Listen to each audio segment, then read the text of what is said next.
Assalamualaikum warahmatullahi wabarakatuh. Nama saya Ahmad Nuruddin, NIM 22811313775, kelas A28, Universitas Islam Negeri Saimbar, Syekh Nurjati Cirebon. Video ini dibuat untuk memenuhi tugas PPL mata kuliah praktek mengajar otentik. Dosen pengampu Bapak Hero Parayogo MPD. Selamat menyaksikan.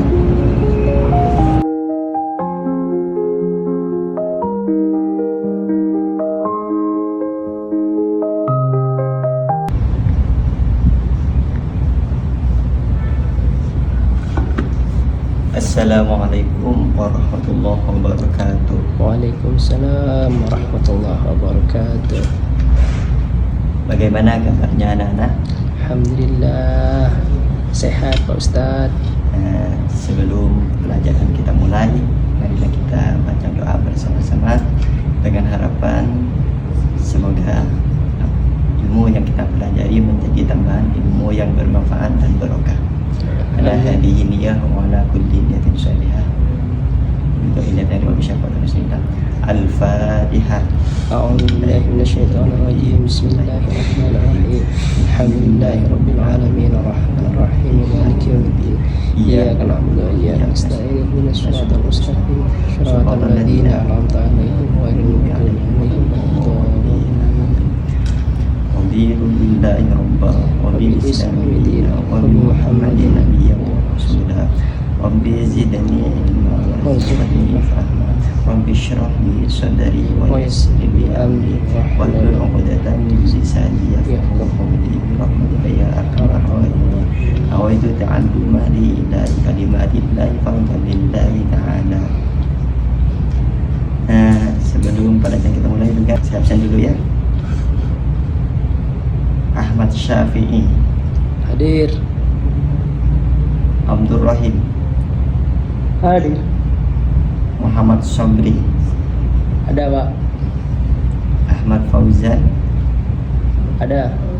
Samhadi Hadir Pak. Ahmad Fawro Ada. Imam Syafi'i Saya Pak. Sofiullah Ada Pak. Nawawi Masih di luar Pak. Ilmi Ada. Halimah Hadir. Masruro Hadir. Masfufa Sakit Pak. Sakit. Surat izinnya mana? Oh ini Halimatus Sa'diyah. Undangan nikah Pak. Siapa? Enggak ada surat izinnya ya? Tidak ada Pak. Khafifah. Hadir. Nah, buka bukunya ya anak-anak. Halaman 13. Sudah siap semua? Siap. Bismillahirrahmanirrahim. Sudah menulis semua ya anak-anak? Oke Pak Ustadz, lanjut. Sekarang bab 1 yang akan diterangkan, akan menjelaskan membaca Al-Quran dengan tepat berdasarkan kaidah tajwid. Imam Syafi'i, coba dibaca.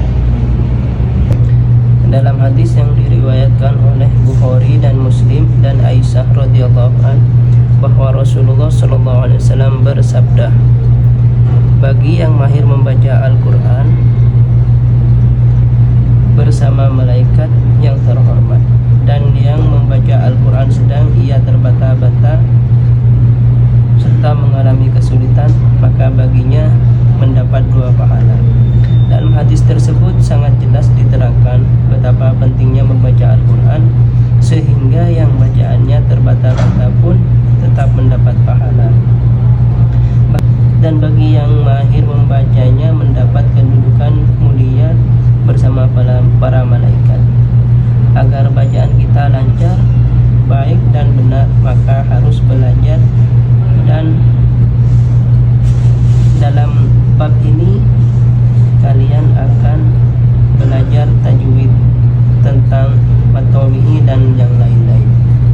Jadi yang dibaca oleh Imam Syafi'i tersebut bahwasanya dalam hadis yang diriwayatkan oleh Bukhari dan Muslim dari Sayyidah Aisyah radhiyallahu anhu, Rasulullah bersabda bahwasanya barang siapa yang mahir membaca Al-Quran, maka dia akan bersama para malaikat yang pertama. Dan yang membaca Al-Quran secara terbata-bata, maka dia tetap mendapat pahala. Berapa? Faisal, berapa? 2 pahala. 2 pahala. Jadi sangat jelas, dan dalam hadis tersebut itu diterangkan betapa pentingnya membaca Al-Quran, sehingga orang yang membaca Al-Quran secara terbata-bata, secara bacanya itu tidak lancar, masih tahap belajar, maka dia tetap mendapat 2 pahala. Sedangkan orang yang bacanya itu mahir, maka dia akan mendapat kedudukan mulia nanti bersama para malaikat. Jadi agar bacaan kita itu lancar, agar bacaan kita itu mahir, mari kita belajar bersama-sama. Kita harus belajar bersama-sama. Dalam bab ini nanti kalian akan belajar mengenai ilmu tajwid tentang matobi'in dan lain-lainnya. Jadi sekarang kita belajar matobi'in. Pengertian sudah nulis semua ya? Matobi'in sudah ditulis. Nah, itu buka bukunya. Pengertian mat, yang mana mat itu dibagi 2. Mat itu dibagi 2. Yang pertama mat tabi'i, yang kedua mat far'i. Apa? Mat dibagi berapa? Dibagi 2. Yang pertama mat apa? Mat tabi'i. Yang kedua mat far'i. Mat far'i. Mat tabi'i adalah mat yang terjadi secara alami karena adanya huruf mat, yang mana huruf mat itu ada 3, waw, alif, dan iya. Waw, alif, dan iya. Ada berapa mat huruf mat? Ada 3. Ada 3. Waw, alif, iya. Tapi dengan syarat waw jatuh setelah harkat dhamma, alif jatuh setelah harkat fathah, dan iya jatuh setelah harkat sukun. Kasroh. Waw jatuh setelah harkat dhamma. Contohnya seperti yaqulu kan waw, setelah huruf waw itu ada apa? Sebelum huruf waw ada dhamma. Yaqulu, coba baca yaqulu. Terus alif jatuh setelah harkat fathah. Contohnya olah. Terus fathah, terus itu alif. Iya jatuh setelah harkat kasroh. Contohnya sami'un. Kan setelah sebelum iya itu kan ada harkat kasroh. Nah, itu. Jadi syaratnya waw jatuh setelah harkat dhamma, alif jatuh setelah harkat fathah, iya jatuh setelah harkat kasroh. Qala yaqulu sami'un. Sedangkan panjangnya yaitu 1 alif atau 2 harkat. Qala yaqulu sami'un. Coba baca bersama-sama. Qala yaqulu sami'un. Itu contohnya apa? Mat tabi'i. Masya Allah. Sekarang penjelasan mat far'i, kan barusan itu mat tabi'i. Intinya huruf mat tidak diikuti oleh huruf hamzah atau sukun. Jika diikuti oleh hamzah atau sukun, maka itu bukan mat tabi'i lagi, akan tetapi disebut dengan mat far'i. Yang mana mat far'i itu diantaranya itu ada mat wajib mutasil, mat jaiz munfasil, dan mat arid disukun. Paham? Mungkin ada yang mau ditanyakan anak-anak? Paham. Kalau tidak ada, kita lanjut. pembagian dari mad far'i barusan itu mad wajib muttasil. Mad wajib muttasil adalah mad yang terjadi apabila huruf mad bertemu dengan hamzah. Apabila huruf mad itu bertemu dengan hamzah. Mad yang terjadi apabila huruf mad bertemu dengan hamzah. Ciri-cirinya, huruf mad bertemu langsung dengan hamzah. Keduanya dalam satu kata, maksudnya tidak terpisah. Dalam satu kalimat, dalam satu kata, bukan dua kata. Kalau dua kata beda lagi. Itu harus satu kata. Disebut mad wajib karena seluruh qiraat sepakat membacanya panjang. Wajib dibaca 4 atau 5 harakat panjangnya ya. Contohnya ja'ah, itu ja'ah kan ada huruf, setelah alif ada harakat, ada hamzah. Setelah huruf mad itu ada hamzah yang berkumpul dalam satu kalimat. Ja'ah, jadi ja kan apa huruf madnya? Ja, alif.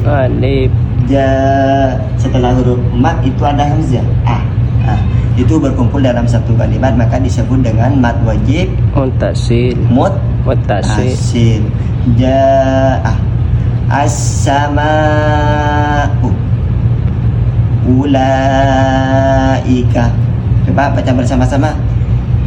Ja'a as-sama'u ulaika. Paham anak-anak? Insyaallah Pak Ustadz paham. Lanjut dulu ya. Nanti itu pembagian dari mad far'i yang berupa mad wajib muttasil. Sekarang yang kedua yaitu mad jaiz munfasil. Mad jaiz munfasil adalah mad yang terjadi jika huruf mad berada di akhir kata pertama, lalu hamzah berada di awal kata kedua. Contohnya seperti fi anfusikum. Fi itu huruf madnya apa? Iya. Terus anfusikum kan setelah huruf mad itu ada hamzah. Akan tetapi tidak berkumpul dalam satu kalimat. Maka disebut dengan mad jaiz munfasil. Kalau berkumpul apa tadi? Mad wajib muttasil. Fi anfusikum inna a'tainaka. Paham? Insyaallah paham. Intinya kalau mad wajib dan mad jaiz itu setelah huruf mad ada hamzah. Kalau berkumpul dalam satu kalimat disebut dengan mad wajib muttasil. Kalau berpisah tidak berkumpul dalam satu kalimat hamzahnya, maka disebut dengan mad jaiz munfasil. Paham? Mad, saya ulang kembali ya. Mad dibagi berapa? Dibagi 2. Satu mad tabi'i, 2 mad far'i. Sedangkan huruf mad itu ada berapa? Ada 3. Ya, apa saja? Wawu, alif, iya. Terus mad far'i itu apa saja? Contohnya ya.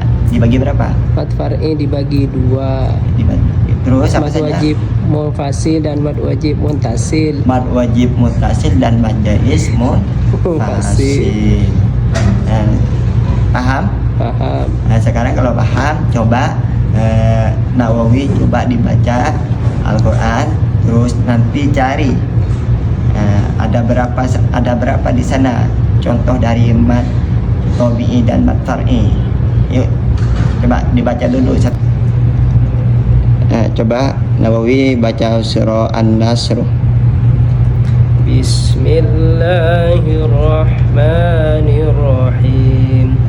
Idza jaa nasrullahi wal fath wa ra'aitan nasa yadkhuluna fi dinillahi afwaja fasabbih bihamdi rabbika wastaghfir innahu kana tawwaba. Nah, coba carikan di ayat tersebut, di surat tersebut, mat wajib muttasil. Bacaan apa? Ya, Panjangnya berapa tadi? panjangnya Mat wajib muttasil 3 berapa? alif atau 6 harkat. Terus bacaan mat tabi'i An-nas, apa lagi? idza Terus apa lagi? kana, Itu karena yang mat tabi'i yang berupa huruf mat apa? Karena berupa huruf alif alif. Terus yang berupa iya berupa di mana? Iya, ini fi dini. Oh, Fidi nih. Sudah ya? Nah, terus lagi saya akan lanjutkan hukum bacaan mat iwad, mat layin, dan mat arid disukun. Mat iwad, mat artinya panjang, iwad pengganti. Mat artinya panjang, iwad pengganti. Mat iwad adalah bacaan dibaca panjang sebagai pengganti dari fathatain yang diikuti alif. Karena dibaca waqaf berhenti. Bisa diulang. Mat iwad adalah bacaan dibaca panjang sebagai ganti dari fathatain yang diikuti alif karena dibaca waqaf. Contohnya seperti dobha, dobhan itu kan awalnya itu dobhan, itu disebut bacaan mat iwad, dibaca panjang terus sebagai ganti dari fathatain yang diikuti alif karena waqaf, maka dibaca dobha. Wal adiyati dobha, awalnya itu dobhan, karena di sana berhenti karena waqaf, maka dibaca Dobha. Wal adiyati dobha, bersama-sama. Wal adiyati dobha. Fal muriyati qadha, baca. Fal muriyati qadha.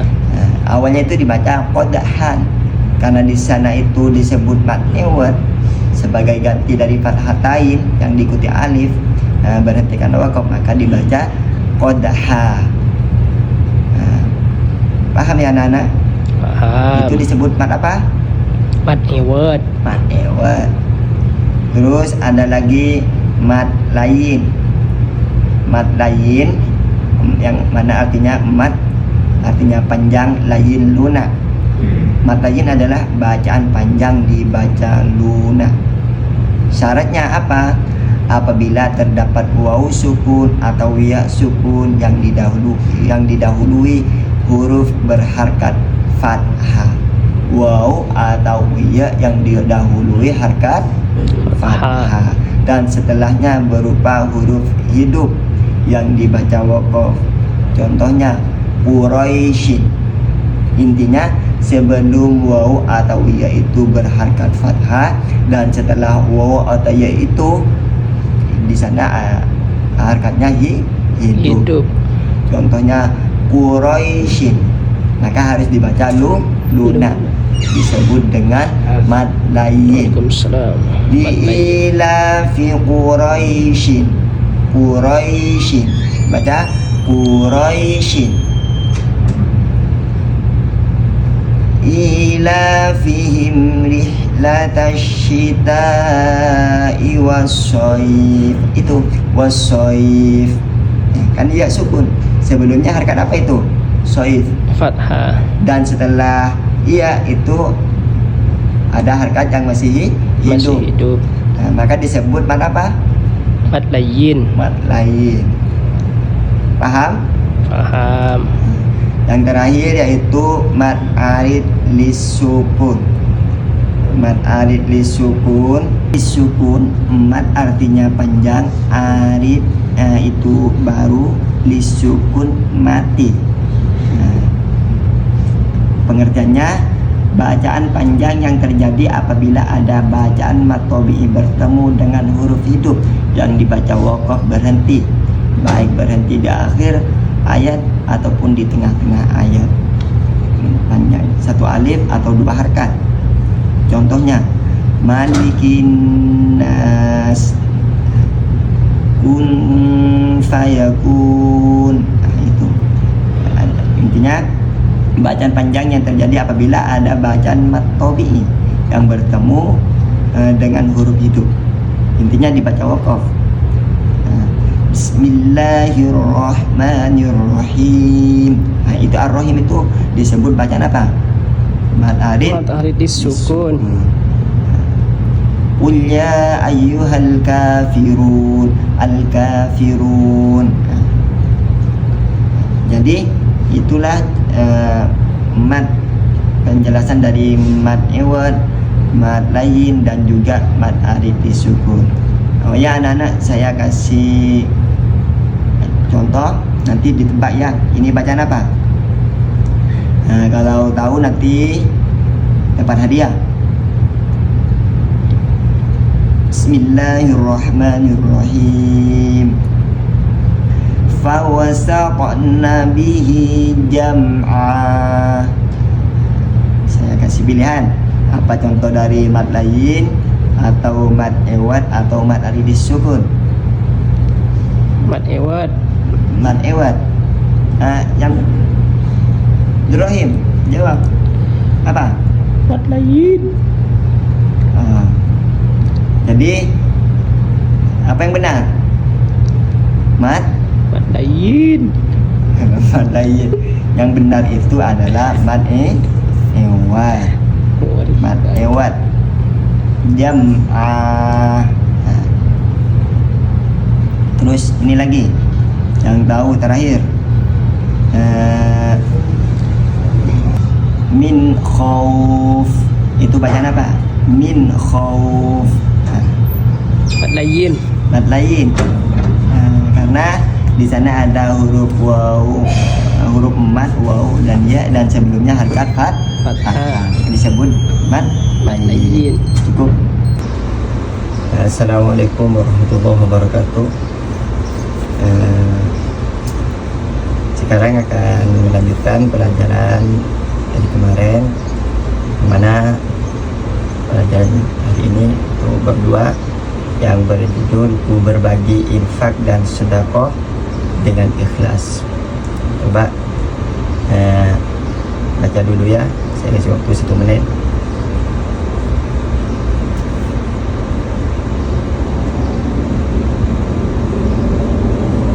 Sudah dibaca? Saya akan terangkan.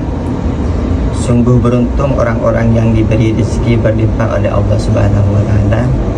Namun demikian, perlu disadari bahwa rezeki adalah amanah dari Allah Subhanahu wa Ta'ala yang harus dikelola dan digunakan sesuai ketentuannya. Jadi sangat beruntung orang yang diberi rezeki oleh Allah, dan rezeki itu merupakan amanah yang harus dikelola dan digunakan sesuai ketentuannya. Rezeki yang kita miliki bukanlah untuk menjadi hak milik pribadi, tetapi di dalamnya ada hak-hak orang lain yang harus kita berikan kepadanya. Jadi rezeki yang kita miliki itu bukanlah milik hak diri kita sendiri, akan tetapi di dalamnya itu ada hak-hak orang lain yang harus diberikan kepadanya. Sebagai orang yang beriman, bagaimana kita bersikap terhadap rezeki, bagaimana kita memperlakukan rezeki, dan apa keuntungan bagi orang yang menginfakkannya. Yang mana di isi kandungan Quran surah Al-Fajr ayat 15 sampai 18 yang mana infak dan sedekah. Infak dari kata-kata anfaqo yunfiku yang artinya membelanjakannya atau membiayai yang berhubungan dengan perintah-perintah Allah. Menurut Kamus Besar Bahasa Indonesia, infak adalah pemberian harta dan sebagainya untuk kebaikan. Sedangkan menurut istilah, infak adalah mengeluarkan atau memberikan sebagian dari harta atau pendapatan untuk suatu kepentingan yang diperintahkan dalam ajaran Islam. Jadi infak dalam istilahnya adalah mengeluarkan atau memberikan sebagian dari harta atau pendapatan untuk sesuatu kepentingan yang diperintahkan dalam ajaran Islam. Infak berbeda dengan zakat.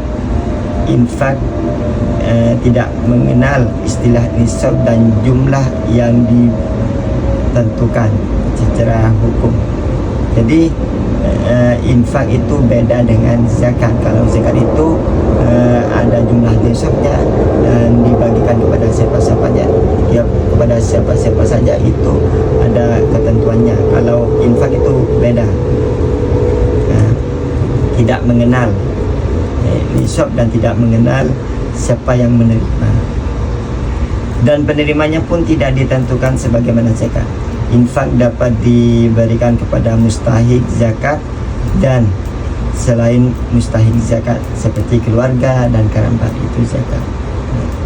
Jadi kita usahakan berinfak atau bersedekah, baik itu dengan senyuman, itu merupakan sedekah, merupakan infak juga sedekah, atau membuang duri di tengah jalan, itu merupakan sedekah.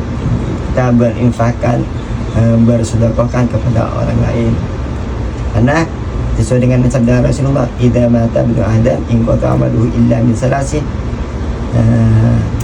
Ketika anak Adam itu sudah meninggal, maka semua amal itu terputus kepada tiga. Yang pertama yaitu sedekahun jariyah, sedekah jariyah. Yang kedua ilmu yang bermanfaat, dan yang terakhir yaitu anak yang mendoakan, anak soleh yang mendoakan kepada orang tua. Jadi sedekah jariyah, walaupun orangnya itu sudah meninggal, seumpama kita bersedekah kepada orang lain untuk kepentingan pondok atau kepentingan masjid, kepentingan intinya untuk kemaslahatan umat, untuk kebaikan, maka itu walaupun orangnya yang bersedekah itu sudah meninggal, maka itu tetap mendapat pahala selagi tempat itu digunakan, selagi sedekahnya itu digunakan untuk kebaikan. Jadi sangat penting untuk kita bersedekah, kita berinvestasi akhirat. Paham ya anak-anak? Terus ilmu yang bermanfaat, kita punya ilmu, kita diamalkan kepada orang lain, walaupun orang yang mengajari itu sudah meninggal, gurunya sudah meninggal, selagi ilmunya itu diamalkan oleh muridnya, maka itu tetap mendapat pahala. Ya, kiranya itu pengertian dari infak atau sedekah. Kita berinfak, bersedekah dengan ikhlas lillahi ta'ala. Kiranya itu cukup pelajaran pada siang hari ini. Sebelum kita tutup, marilah kita membaca doa bersama-sama, dengan harapan semoga ilmu yang kita pelajari menjadi tambahan ilmu yang bermanfaat dan berkah. Bismillahirrahmanirrahim. Rabbana anfa'na bima 'allamtana, Rabbi 'allimna ma yanfa'una, Rabbi faqihna wa faqih ahlana wa qarabati lana fi dinina. Subhana rabbika rabbil izzati amma yasifun, salamun alal mursalin, walhamdulillahi rabbil alamin. Assalamualaikum warahmatullahi wabarakatuh. Waalaikumsalam warahmatullahi wabarakatuh. Nanti PR-nya dikerjakan